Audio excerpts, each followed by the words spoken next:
வரக்கூடிய சட்டமன்ற தேர்தலில் டாக்டர் ராமதாஸ் எந்த அணியில இணைய வேண்டும், அது தமிழ்நாட்டு மக்களுக்கு நலனுக்கு உதவியா இருக்கும் அப்படின்னு நீங்க ஆசைப்படுறீங்க? அந்த ஆர்வம் செல்வதற்கு எனக்கு எந்த அவசியமும் அல்லது தேவையும் இல்லை. அது அவருடைய நிலைப்பாடு, அவருடைய கடமை, அவருடைய பொறுப்பு. அதில் விடுதலை சிறுத்தைகள் கட்சி கருத்து சொல்வதற்கு எதுவும் இல்லை. எங்களை பொறுத்தவரையில் நாங்கள் 2011 பொதுத் தேர்தலுக்கு பிறகு எடுத்த முடிவு, அதிமுக பாஜக ஆகிய இரண்டு கட்சிகளுமே இருக்கிற அணியில் இடம்பெறுவதில்லை. அந்த இரண்டு கட்சிகளும் சோசியல் இன்ஜினியரிங் என்கிற பெயரில் சாதியின் பெயராலும் மதத்தின் பெயராலும் வெறுப்பு அரசியலை முன்னெடுக்கக்கூடிய கட்சிகளாக இருக்கின்றன என்பதை நாங்கள் சுட்டிக்காட்டியிருக்கிறோம்.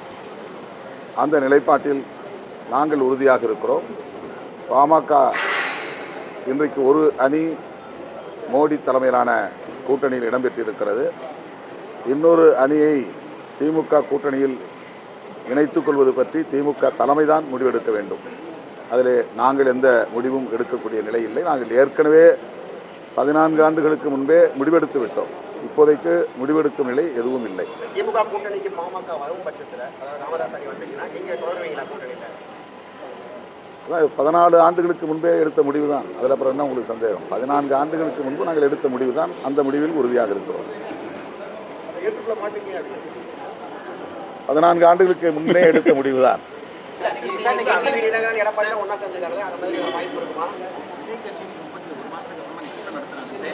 யார் யாரு? விஜய்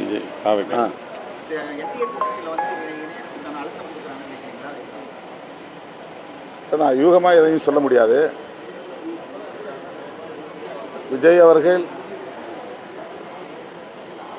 பாஜகவோடு எந்த அளவுக்கு உறவாடுகிறார் என்பதை நாம் யூகித்து சொல்ல முடியாத ஒரு நிலை. ஆனால் பாஜக தலைமையிலான அரசையோ பாஜகவின் செயல்பாடுகளையோ அவர் கடுமையாக எங்கும் விமர்சித்ததில்லை. விமர்சிக்க வேண்டிய இடத்திலும் கூட விமர்சிக்கவில்லை. எங்கள் கொள்கை எதிரி என்கிற ஒற்றை சொற்றொடரோடு முடித்துக் கொள்கிறார். பாஜக எங்கள் கொள்கை எதிரி என்பதோடு அவர் முடித்துக் கொள்கிறார். ஆனால் அந்த கொள்கை என்ன, எந்த கொள்கையை அவர் எதிர்க்கிறார், ஏன் மற்ற நேரங்களில் அதை பற்றி விமர்சிப்பதில்லை என்ற கேள்விகள் ஏராளமாக எழுகின்றன. அவற்றுக்கெல்லாம் அவர் விடை சொல்லவில்லை. இந்த தேர்தலை பொறுத்தவரையில் அவர் தலைமையில் அவர் தனித்து ஒரு அணியை உருவாக்குவார் அல்லது தனித்து போட்டியிடுவார் என்றுதான் நான் யூகிக்கிறேன்.